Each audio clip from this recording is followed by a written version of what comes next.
How's it going, folks? I'm Des with DesFit, and today we're going to be talking about the brand new Polar Vantage V2. So Polar launched the original Vantage series line of multi-sport GPS watches about 2 years ago. It was a pretty big deal just because it was Polar's first major wearable announcement in quite some time, and today Polar's updating the Vantage V with the Vantage V2 that sports a new aluminum construction as well as some brand new features. So I've been testing the Vantage V2 out for quite a while now, and I've got lots of data to share in this in-depth review. So I tested it for running, cycling, weight training, and swimming, just like all my other in-depth reviews, but I'll also be going over all the new features of the Vantage V2, including some of the new performance tests that are specific for running and cycling. So if this video does help you out at all, don't be shy about hitting that like button down below, as it definitely helps the channel a lot and I appreciate it. On the surface, not much has changed with the Vantage V2, being the same familiar design as before with a 5-button configuration along with a touchscreen. However, the Vantage V2 now uses an aluminum case rather than the stainless steel one that was found on the original, which not only cuts down on the weight, but that aluminum construction also is supposed to improve GPS performance.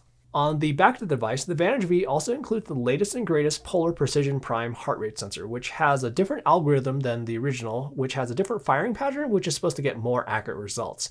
And more on the GPS and heart rate performance a little bit later in the video. On the software end of things, the Vantage V2 comes with some new software features, so there's going to be a new watch face view, new performance and recovery tests, as well as adding in features that were first launched with the Grit X. With the weekly summary watch face view, this will display your current weekly training summary, and if for some reason the week flips over and you haven't done any training yet for that week, it'll actually show last week's training history, which is what's shown right here. So there's a color-coded ring that shows you the portion of time training in different zones, and then when you dive in, you can see your total training time, your total distance, the number of activities that you did, calories burned, time in each heart rate zone, and then a history of your workouts. From here, you can dive in to see the individual workout details like you normally would, which shows quite a bit, including some of the features that were introduced on the Grit X, like seeing a breakdown of your energy used, where it's broken down by carbs, proteins, and fats. You'll be able to see your speed and other metrics like power zones if you use the power meter during your activity. And then there's also the hill splitter feature that was introduced on the Grit X. Hill splitter is a feature that determines when you're on a climb, a flat section, or a descent. When you start climbing your first hill, it'll automatically recognize it, and then the hill splitter data page will display that you're going up your first hill. And then in the Polar Flow app or on the Polar Flow website, you'll be able to view a more detailed breakdown of uphills and downhills during your activity with details on each climb and descent like the time, distance, the ascent or descent, as well as average speed.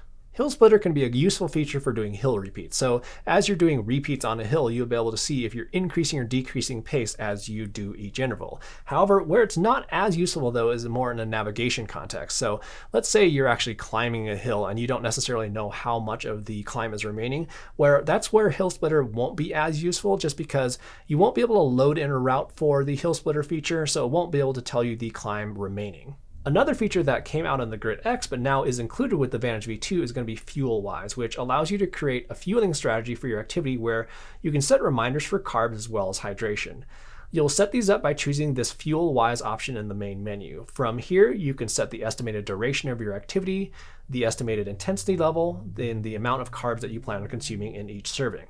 It'll then give you a breakdown of the fueling strategy, and what's neat is that you can see on the bottom here, it'll adapt the fueling reminders based on your intensity level. From here, you can also add a drink reminder, and these are going to be based on duration. Once you're done, you can see a summary of all that information, and then you can use it with whatever activity type that you'd like. Also included with the Vantage V2 are going to be the power management features that were first introduced on the Grit X, which allows you to fine-tune the GPS recording rate, heart rate sensor, as well as screensaver settings to get just that right balance of battery life for your particular activity. Which brings us to battery life. So the Vantage V2 is advertised to get up to 40 hours of GPS battery life, and that's with the highest accuracy settings, taking samples every single second. But you can get up to 100 hours out of it by tweaking some of the power save settings that I was mentioning earlier, which does reduce the accuracy but does increase the GPS runtime. For the brand new software features that are exclusive to the Vantage V2, there are going to be new performance tests, which include a leg recovery test, a cycling test, and running test, along with the fitness test that was already present on the Grit X and the original Vantage, as well as the orthostatic test that was included on the original Vantage V. For the running test, it'll begin with a 10-minute warm-up phase, and then you'll press the Start Test button to initiate the test. You'll need to reach the initial speed of the test that you can customize based on your fitness level. And then during the test, the pace that's shown in blue is the target pace that will gradually increase during the test. The pace in white shows your actual speed, and then it'll give you an audible alert if you're going too fast or not fast enough, and that's all illustrated with a gauge at the top of the display. During the warm-up, it'll give you audible alerts if you're above or below the target heart rate zone.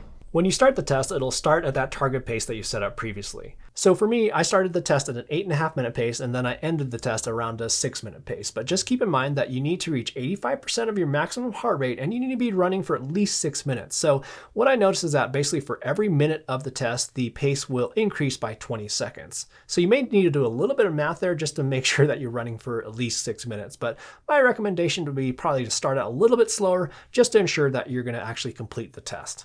Oh, and then also make sure to check out your heart rate settings just to make sure you're not trying to reach an unattainable heart rate. To end the result, you simply just press the pause key and it'll ask you if it was your maximum effort. If it was, you can just choose to record this as a maximal effort, or if you could have kept going, you can record it as a sub-maximal effort. For the actual test results, it'll then provide you with a VO2 max, which this is actually pretty close to my actual running VO2 max, and then you'll also be able to see all this information in the Polar Flow app as well as Polar Flow on the desktop. There's also a new cycling test, which is basically an FTP test, which is your functional threshold power that you can maintain for 60 minutes, but you can choose durations from 20 or 60 minutes long. And since I'd rather sit through an all-day lecture on the 16 stages of how a ball of lint is formed rather than do a 60-minute FTP test, I opted for the 20-minute version. You'll need a bike with a power meter for this to work, and you could very well do this outdoors, but indoors is going to be much more ideal from the standpoint of traffic and stoplights and such, plus you'll likely get a more accurate result. However, if you are doing this indoors, you'll need a bike trainer, of course, and then even more ideal is going to be a smart bike trainer where you can control resistance. However, this does pose a small issue, which I'll get to after we get through the actual test. It'll first start with a warm-up period, and you can warm up for as little as long as you want. You actually don't need to actually do 10 minutes of a warm-up. So if you do feel warmed up, you can just press go, and this is actually the same as the running test as well. And then when you first start the test, it'll display a screen showing your current power output as well as the target power. After a minute, it'll then proceed to a screen that shows a graph of your power for each minute during the session. The graph will be color-coded to show if you're hitting your target power, which you see in red, and then the other colors, such as yellow and orange, if you're below the target power. And there's also a graph up top showing your power output. After every minute, the graph will update along with your average power. Now, just a note, on this 20-minute test at least, the number that you see for the target power isn't necessarily the FTP that you'll produce if you actually hit that target power for the session.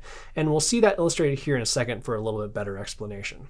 At the end of the session, it'll automatically end the test after the chosen duration, then you'll enter a cooldown period. When you complete the test, it'll provide you with your FTP along with your average power for the session. But going back to what I was mentioning earlier, even though it suggested a target power of 289 watts, I actually averaged 298 for the test and then came out with an FTP of 283. So take the target power almost as a minimum. And then it also provides you with the VO2 max. But as I was mentioning earlier, if you're going to be performing this test using a smart bike trainer, it can be a little bit clunky just because you're going to have to use another device to control resistance. So the Vantage V2, it only will read the power output that's coming off of your bike trainer or your power meter and doesn't actually control the resistance on your trainer. For instance, I had to use a bike computer that has ANT Plus FEC to control the resistance on my trainer, while the Vantage V2 read the power output via Bluetooth from the power meter on that trainer, which is not super ideal. And I'm actually going to get back to the external sensors report after we wrap up all the new features. The new leg recovery test is designed to see how your legs have recovered from training and to see if your explosive strength is developing.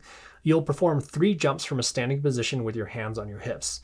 It prompts you to get into a starting position, and then as soon as it senses you're in the correct position, it'll tell you to jump.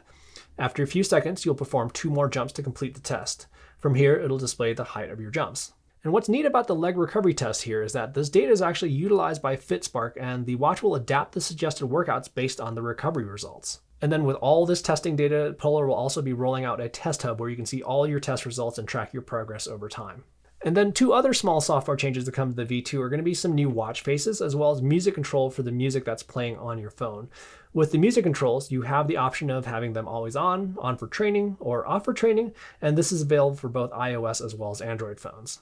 For the hardware changes, the Vantage V2 uses an aluminum housing rather than the stainless steel that was found on the original Vantage V, which drops the weight considerably, and it's actually even lighter than the Vantage V Titan, which used titanium. Polar used a manufacturing method where they sandwiched a piece of plastic in between 2 pieces of aluminum, which is apparently the same sort of technology that a lot of cell phone companies use, and this is supposed to boost GPS performance. And for my test, the GPS performance was indeed quite good. On this road ride, everything lined up well from a high-level view compared to other test devices. The total distance was in line, and the elevation gain based on the barometric altimeter also looked quite good. If we take a close look at these GPS tracks, everything is rock solid and good to go. Even on this section here where I went underneath the tunnel, it did much better than these other two devices that kind of just kept going past the tunnel. And then what you can see is that the Vantage V2 recovered well, reacquiring the GPS signal when I came out of the tunnel. And then on this run, it was pretty decent and there was nothing wild going on. If we zoom in on this portion on the left, it was a little bit wide around this circle. And then over here, I purposely doubled back quickly just to test the sensitivity, and it did overshoot slightly, but overall, these are pretty good results. Another new update to the Vantage V2 is the heart rate sensor, which has been updated to be the same one that's found on the Grit X, which is Polar's latest and greatest precision prime heart rate sensor. On the surface, the sensor is similar to the one that's found on the original Vantage, but they changed the algorithm in regards to the firing patterns and colors, which is supposed to be more accurate than the original by removing more ambient light and artifacts that can result from movement. On this indoor trainer ride, things looked pretty good for the most part. There were a few small dips here and there, and then one small spike here, but overall, these were pretty good results. And then here's another indoor trainer ride which had more changes in heart rate. It had a bit of an issue at the beginning of the ride ramping up, and there were a few little bobbles here and there throughout the session, but these are still fairly acceptable results. On this outdoor road ride, things aren't quite as pretty though. The first half of the ride looks really good, but around the halfway mark it started to have some troubles, and then at the end of the ride it dropped a fair bit, tracking low. And then for running, this was actually from that running test that we saw from before. So you can actually ignore this flat section right here because that's when I actually paused the test and it wasn't recording heart rate. However, if we zoom in on the first portion, it was pretty close to the other test devices while I warmed up. You can see the Wahoo Ticker Fit in blue had some issues here. However, the rest of the section follows along for the most part. And then zooming in on the last section where I did a couple sprints, you'll notice the Vantage V2 drop a bit early before the first sprint, but followed along pretty well for that first sprint, but then had some issues on the second sprint. The Vantage V2 will also attempt to collect your heart rate in the water, and although it never had any wild spikes or drops, it didn't necessarily follow along as close as I would have hoped. And then for weight training, which is a notoriously hard activity for any wrist-based heart rate sensor to try to track accurately just because of a lot of arm movement and a lot of wrist flexion, these are about the results that I expected, although there were actually points where it followed along pretty well, but you can see that it wandered off a bit here and there and here and there. Oh, and the Vantage V2 also will collect running power from the wrist itself without the need for a foot pod. Now, with running power, I'm more interested in the trends of running power rather than the actual number itself, just because the actual number hasn't necessarily been standardized across the industry. Plus the fact that with running power, you can collect that on the wrist, you can collect it from a foot pod, as well as the chest heart rate strap. But overall, the trends lined up pretty well. This is actually from that running test before. At the beginning, I took a few breaks just to grab some videos of the watch that you can see here and here.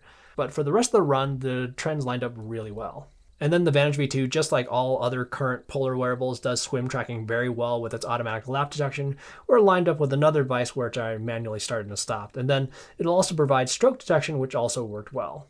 So those are all the new features of the Vantage V2 as well as how it performed. But one thing I would still like to see out of Polar wearables, and this includes all of them, is going to be ANT+ external sensor support. I already went through that small issue that you would have if you're going to be using a smart bike trainer to perform that cycling FTP test. And basically, the lack of ANT+ sensor support is going to pose more of an issue when you're working out indoors. So there's a lot of smart bike trainers that can only transmit one Bluetooth signal at a time. So basically, if you're going to be connecting your smart bike trainer to an online cycling training platform like Zwift or Trainer Road via a Bluetooth device like an iPad or an Apple TV, well, the one and only one Bluetooth connection from your smart trainer is going to be connected to your iPad or your Apple TV. What that means though is that you won't be able to collect power, cadence, speed, and thus distance on your Vantage V2, but if there was ANT+ support, well, almost all current bike trainers can transmit both Bluetooth as well as ANT+, so that would kind of just solve that issue completely. So the Vantage V2, it's definitely not a brand new watch by any means, but it is version 2 of the original Vantage, where it updates it with the features that were originally launched with the Grit X, as well as new hardware that makes it much lighter. The highlight of Polar devices is definitely on the data side of things. They have some really great things surrounding your training, like your cardio load status and recovery metrics, the FitSpark training guidance, as well as some really good sleep tracking, and the science between all of these metrics is really good. If you already own an original Vantage V, the Vantage V2 may not have a big enough list of features to warrant an upgrade. However, it could be good for somebody that is currently using a Vantage M, where you can collect more data like running power, you can get those new performance and fitness tests, plus you'll get a lot more premium looking watch. Anyhow, if you found this video useful, don't be shy about hitting that like button down below, and also subscribing to the channel for plenty more sports tech videos that are coming soon. Have fun out there, and we will see you in the next video.